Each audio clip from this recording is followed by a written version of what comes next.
আজকে আমি দেখো বাটা মাছ দিয়ে আর এখানে কাঁচা কলা দিয়ে পেঁপে দিয়ে আলু দিয়ে ঝোল রান্না করব। এই বাটা মাছের ঝোলটা আমি কিভাবে রান্না করব সেটাই তোমরা আজকে প্রথম থেকে শেষ পর্যন্ত পুরো ভিডিওটাকে দেখতে থাকো। তো এখানে আমি বাটা মাছ নিয়েছি। বাটা মাছটা দেখো এতটাই সুন্দর। আজকে বাটা মাছটা ছোট করে কেটেছি, কিন্তু আমি বেশি বড় বড় করলে না ভেতরে ভালো ঢোকে না, লবণ ঝাল ঢোকে না বলে আমি ছোটো করেছি। আমি ছোটোটাই বেশি পছন্দ করি। আর দেখো এই মাছটাকে লবণ হলুদ মাখিয়ে নেবো। আর এখানে মাছের কতটা ডিম দেখো, এতটা ডিম মাছে হয়েছে, কেউ বলবে যে মনে হচ্ছে পুরো রুই মাছের ডিম। বাটা মাছের ডিম যে এত সুন্দর হয় কি বলবো, না দেখলে বিশ্বাস করা যাবে না। তার জন্য মাছগুলোকে সব আমি হলুদ আর লবণ মাখিয়ে নেবো। ডিমটার মধ্যেও কিন্তু হলুদ লবণ মাখিয়ে নেবো। যেরকম মাছগুলোর মধ্যে লবণ হলুদ মাখিয়েছি, ডিমটাও লবণ হলুদ মাখিয়ে নেবো। ডিমটাও একটু ভেজে নেবো, এর সাথেই ভেজে নেবো ডিমটাকেও। এবার মাছে লবণ হলুদ মাখিয়ে আমি এক সাইডে রেখে দেবো মাছগুলো। আর যেহেতু ঝোল রান্না করবো, দেখো এখানে একটা বাটিতে আমি অল্প একটু জল নিয়েছি আর নিয়ে নেবো অল্প একটু হলুদ। এবার এর মধ্যে আমি কাঁচা কলা কটা দিয়ে দেবো। কাঁচা কলা কটা হলুদ দিয়ে আর জল দিয়ে একটুখানি আমি হলুদের মধ্যে জলের মধ্যে চুপিয়ে রেখে দেবো। তাহলে না যখন ঝোলটা রান্না করবে এক ফোঁটা কালো হবে না। অনেকে বলে না কাঁচা কলা মাছের ঝোলে দিলে কালো হয়, কোনো দিনই হবে না। এইভাবে যদি হলুদ জল দিয়ে তোমরা একবার কাঁচা কলাগুলো ধুয়ে নাও না, তাহলে কোনো দিনও কালো হবে না। এবার এইটাকেও আমি এক সাইডে রেখে দেবো। এবার ভিজিয়ে রাখবো, যখন দেবো তখন উঠিয়ে দিয়ে দেবো। এবার আমি একটা মশলা তৈরি করবো। তাহলে এখানে একটা মিক্সির জার নিয়েছি। এবার মিক্সির জারের মধ্যে আমি দিয়ে দেবো কটা কাঁচা লঙ্কা, তা আবার পাকা পাকা, কালারটা যেন লাল টকটক হয় তার জন্য পাকা পাকা কাঁচা লঙ্কা নিয়েছি। তোমরা কিন্তু এমনি কাঁচা লঙ্কাও দিতে পারো। আর এখানে আমি নিয়েছি আদা, কিছুটা আদাও দিয়ে দেবো। আর দিয়ে দেবো এখানে অল্প একটু অর্ধেক টমেটো। এর মধ্যে আমি একটা জিনিসও দিয়ে দেবো। দেখো তোমরা কি আমি দিয়ে আলাদা দিই, যখন তরকারি রান্না করি তখন তরকারির মধ্যে দিয়ে এটা আমি আজকে পেস্ট করে নেবো। এখানে জিরের গুঁড়ো দিয়ে দেবো 1 চামচ, আর তোমার হলো ধনের গুঁড়ো দিয়ে দেবো 1 চামচ, দিয়ে সামান্য অল্প একটু এর মধ্যে জল দিয়ে একটা মিহি পেস্ট তৈরি করে নেব। মশলাটা একদমই অল্প অল্প দিয়েছি। অল্প মশলা দিয়ে কিন্তু ভাতের ঝোলটা রান্না করব, তাই অল্প অল্প একদম সামান্য মশলা দিয়েছি। এবার মশলা একটা মিহি পেস্ট তৈরি করে নিয়ে মশলাটাকে আমি আলাদা রেখে দেবো এক জায়গায়। এবার আমি একটা গ্যাসে কড়াই বসিয়ে দেবো। কড়াইটাকে একটু ভালোভাবে গরম করে নেবো। কড়াইটা গরম হয়ে গেলে তেল দিয়ে দেবো। কড়াইটা কিন্তু ভালোভাবে গরম করে নিতে হবে, না কিন্তু মাছ উঠবে না মাছ ভাজা ভালো হবে না। মাছগুলো ভেঙে যাবে। আর ভালো করে কড়াই গরম করে নিলে কিন্তু মাছগুলো একদমই ভাঙবে না। কড়াইটাকে তো যেমন ভালো করে গরম করে নিতে হবে, তেলটাকেও কিন্তু ভালোভাবে গরম করে নিতে হবে। এইবার আমি মাছগুলোকে দিয়ে দেবো একটা একটা করে। হয়ে গেলে আর এক পিঠ উল্টিয়ে দেবো। ওই উল্টিয়ে পাল্টিয়ে মাছগুলোকে কিন্তু আমি লাল লাল করে ভেজে নেবো। এখন কিন্তু লাল লাল করে ভেজে নেওয়া হয়ে গেছে। আর যে মাছগুলো লাল লাল করে ভাজা হয়ে যাবে তখন আমি মাছগুলোকে তুলে নেবো। এভাবেই কিন্তু মাছগুলোকে লাল লাল করে ভাজবে। যত কড়া করে ভাজবে মাছগুলো, তত কিন্তু ঝোলটা কিন্তু টেস্টিং হবে।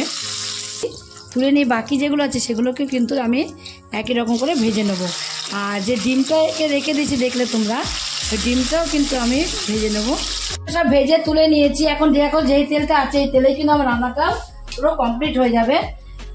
রান্নার একবার তেলটা বেশি করে দিয়েছি। আর এখানে দেখো সাদা জিরে দিয়ে দেবো কটা। জিরেটাকে একটুখানি ভেজে নেওয়া হয়ে গেলে দিয়ে দেবো যে আলুগুলোকে কেটে রেখেছি, আলুগুলোকে আগে আমি এর মধ্যে দিয়ে দেবো। আলুগুলো একটুখানি আগে ভেজে নেব। তার জন্য অল্প একটু লবণ দিয়ে দেবো। শুধু লবণ দিয়ে আমি লাল লাল করে একটু আলুগুলোকে হালকা করে একটু ভেজে নেবো। একটু হালকা লালচে করবো।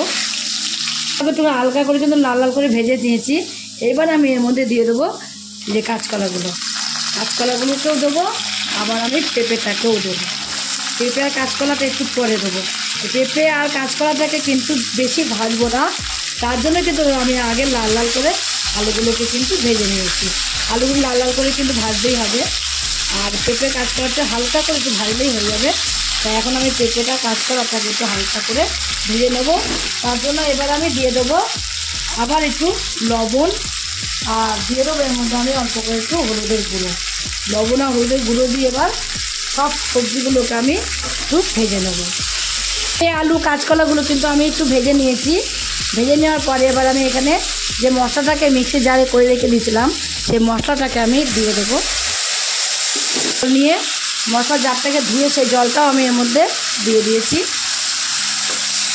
তখন কিন্তু আমি অল্প করে হলুদ লবণ দিয়েছিলাম, আর একটু সামান্য এর মধ্যে হলুদ দেব, আর অল্প একটু লবণও দেব,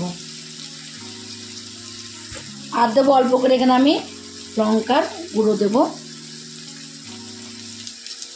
কাঁচা লঙ্কা যেহেতু দিয়েছি, লঙ্কার গুঁড়ো অল্প একটুখানি দেবো কালারের জন্যে। তা আবার কাশ্মীরি লঙ্কার গুঁড়ো স্বাদ বাড়ানোর জন্য, একটু কালারের জন্য এখানে চিনি দিয়ে দিয়েছি অল্প করে। এখন আমি মশলাটাকে ভালোভাবে কষিয়ে নেব। যতক্ষণ এই মশলাতে একটা জল দিয়েছি অল্প একটু, জলটা শুকিয়ে দেখবে একটু তেল না বেরোচ্ছে, তত সময় কিন্তু আমি মশলাটাকে কষিয়ে নেব। এখন দেখো তোমাদের আমি কিন্তু কিছুক্ষণ পর দেখাচ্ছি যে এক্সট্রা জলটা আমি দিয়েছিলাম, জলটা কিন্তু এখন আর নেই। দেখো চারিদিকে কিন্তু তেল বেরিয়ে এসছে, আর কালারটাও তোমরা দেখলে বুঝতে পারছো যে আগের মতন কিন্তু কালারও নেই। যখন কষানো হয়ে যাবে দেখবে, তখন কিন্তু কালারটাও কিন্তু অন্যরকম হয়ে যাবে। দেখো কালারটাও কিন্তু দেখলে বুঝতে পারছো তোমরা, যেমন ভালোভাবে কিন্তু কষিয়ে নিয়েছে মশলাটা। এইবার আমি দেখো জল দিয়ে দেবো, যেহেতু কষানো হয়ে গেছে ভালোভাবে, আমি জল দিয়ে দেবো। একদম কষানো হয়ে গেছে, তোমাদের তো আমি কিছুক্ষণ পরেই দেখালাম, আর তেলও বেরিয়ে এসেছে। তেল যতক্ষণ না বেরোবে ততক্ষণ কিন্তু মশলাটা কষাতে হবে, তেল বেরিয়ে আসলে আর কষাতে হবে না। এবার আমি ঝোল রান্না করব, যেহেতু ঝোল করবো বলে একটু জলটা একটু বেশি করেই দেবো। এখন দেখো এখন কিন্তু অনেকটা ফুটে গেছে, আগের থেকে আমি বসিয়ে দিয়েছিলাম, এখন ফুটে গেছে। আর এদিকে দেখো আলুগুলো সব সবজিগুলো খুব সুন্দরভাবে সিদ্ধ হয়ে গেছে। এবার আমি যে মাছগুলোকে ভেজে রেখে দিয়েছিলাম, ভেজে রাখা মাছগুলোকে সব দিয়ে দেবো। সব ভেজে রাখা মাছগুলোকে দিয়ে দিয়েছি, সাথে ডিম ছিল যে তোমাদের দেখালাম, বললাম এই দেখো ডিম ভেজেছিলাম, এগুলোকেও কিন্তু দিয়ে দেবো। যেহেতু মাছগুলো দিলাম, এখন মাছগুলো দিয়ে একটু ফুটিয়ে নিতে হবে। দিয়েও কিন্তু আমি একটু ফুটিয়ে নিয়েছি, ফুটিয়ে নিয়ে এখন কিন্তু পুরো রান্নাটাই কমপ্লিট হয়ে গেছে। এবার আমি নামিয়ে দেবো। নামিয়ে দেওয়ার আগে এখানে আমি ধনেপাতা কুচিয়ে নিয়েছি, ধনেপাতা কুচিটা দিয়ে দেবো উপর দিয়ে। দেখবে কতটা সুন্দর, একটু পাতলা পাতলা ঝোল হবে এরকম মাছের, তার মধ্যে তোমার একটু ধনেপাতা হলে তো দেখবে, তার মধ্যে পেঁয়াজ রসুন তো কিছুই দিন, তোমরা দেখলেই। এই বাটা মাছের ঝোলটা গরম গরম ভাতের সাথে দারুণ লাগবে। এই বাটা মাছের ঝোলটা তোমরা একদিনের জন্য হলে এইভাবে রান্না করে খেয়ে দেখো, কতটা ভালো লাগে। অনেকে তো ঝাল খায়, ঝোলটা খেতেই ভালোবাসে না, কিন্তু এইভাবে যদি ঝোল খাও তাহলে দেখবে অনেকটাই ভালো লাগবে। আর তোমরা এইভাবে একদিন ঝোল রান্না করে খেয়ে দেখো, যদি এই রেসিপিটা তোমাদের কাছে ভালো লাগে। আর তোমরা যদি ফেসবুক থেকে দেখো, ফেসবুকের পেজটি ফলো করে দেবে। যদি ইউটিউব থেকে দেখো, ইউটিউবের চ্যানেলটি সাবস্ক্রাইব করে দেবে। পাশে থাকা বেল আইকনটা প্রেস করতে ভুলবে না, তাহলে নতুন নতুন রেসিপিগুলো তোমাদের কাছে তাড়াতাড়ি পৌঁছে যাবে। আমার চ্যানেলে কত বন্ধু থাকো সাবস্ক্রাইব করেনি, প্লিজ সাবস্ক্রাইবটা করে দেবে, সবার আগে তোমাদের কাছে নোটিফিকেশন ঢুকে যাবে। ছোট্ট করে লাইক করো, কমেন্ট করো, অনেক অনেক শেয়ার করো। নমস্কার বন্ধুরা, দেখা হবে আবার পরের রেসিপিতে।